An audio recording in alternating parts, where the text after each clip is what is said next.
This is Radio Now 95.3 FM. Come for the news, stay for informed conversations.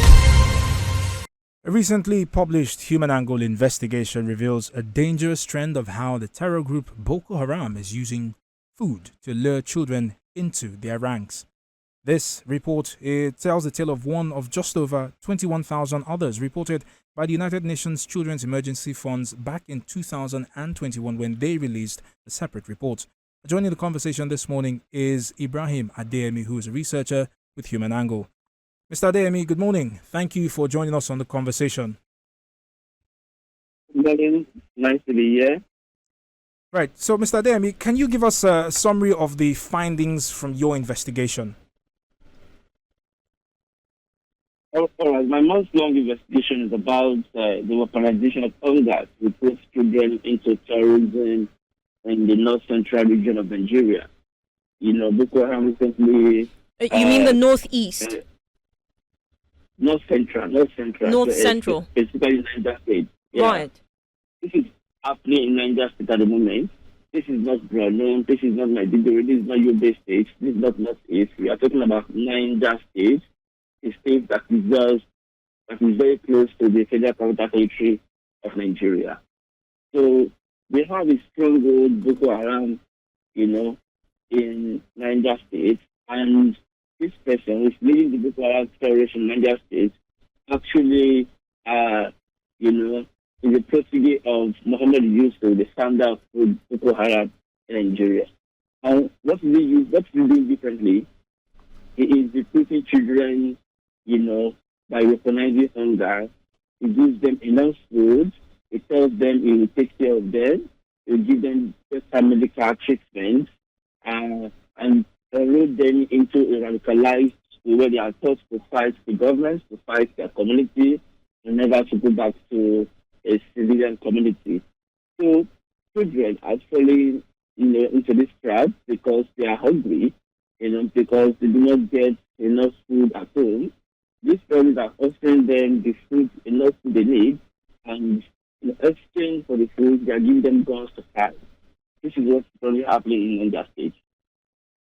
Can you speak to us on the parts of Niger State where you're seeing these activities occur? This is happening specifically in a town called Shiroro. Shiroro is on the shore of Niger State, and it's a very big town, with a big name, with so many communities under it. And specifically, this is happening in the Alawa Forest Reserve. This is where the terrorists are hiding. This is where they are based. And on several occasions, we reported about the existence of Boko Haram in this part of Niger State and how they are operating. It's reported on how they abducted girls and then forcibly married them, and so on and so forth.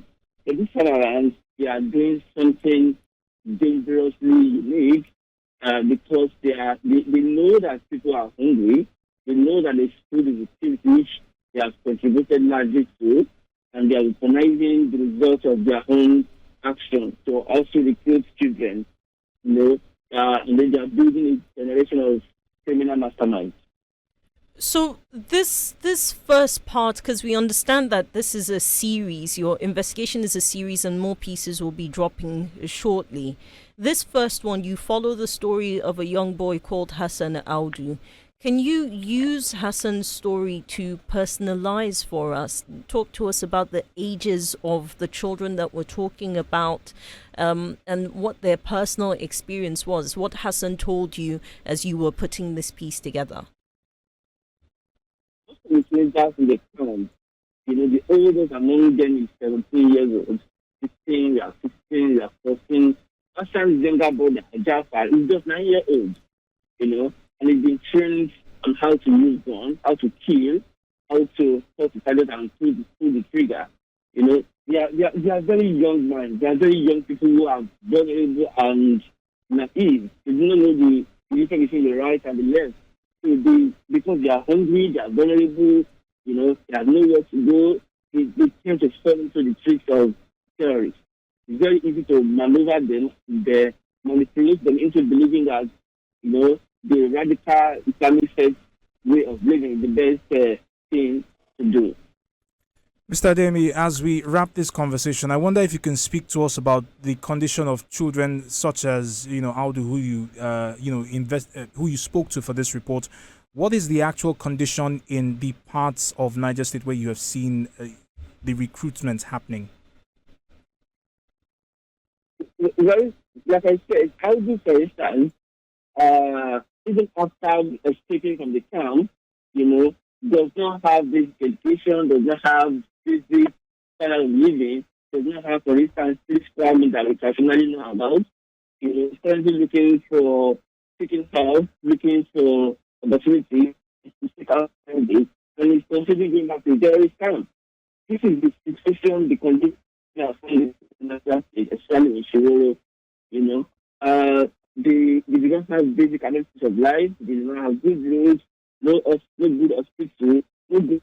In the Shiroro part of Niger State, we have many children who lack basic amenities of life, including good roads, no good hospital, no good school, and then they wander around the streets most of the time because many of their communities are under the control of terrorists.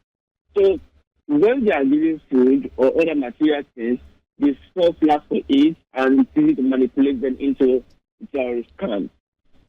Mr. Ademi, apologies. We just realized to ask you quickly if you could briefly speak to us on whether these are children that are brought from out of state and also picked from within the state as well, and also speak to us on whether government has responded. I know that this was just published on the 2nd of June, but have you received any responses so far? So first with where the children come from, and then whether you've gotten response or not. The children are from Niger State. They didn't come from any neighboring state. They are from villages such as Kurede, Basa, Alawa, and so on and so forth. And they are from Niger State. They are basically based in Niger State. They are based in the Shiroro part of Niger State. And the government, I think, is aware of the situation. Just that they are not interested in taking responsibility for their failure. In a state that is big on farming, that is big on fighting food insecurity, the Niger State government is allowing terrorists to weaponize hunger to recruit children to their camp, which is really, really disturbing. We did not receive any response from them, but we hope that after the series they will respond.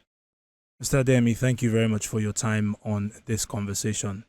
Our guest is Ibrahim Adeyemi, who is a researcher with HumAngle. He joined us this morning to speak on a three-part investigative report which has just been published by HumAngle that reveals a trend of how the terror group Boko Haram is using food to lure children into their ranks. You're still listening to Radio Now 95.3 FM Lagos. We urge you to stay tuned to your Beyond the News station. The conversations continue in just a moment right here on Now Breakfast. This is Radio Now 95.3 FM. Come for the news, stay for informed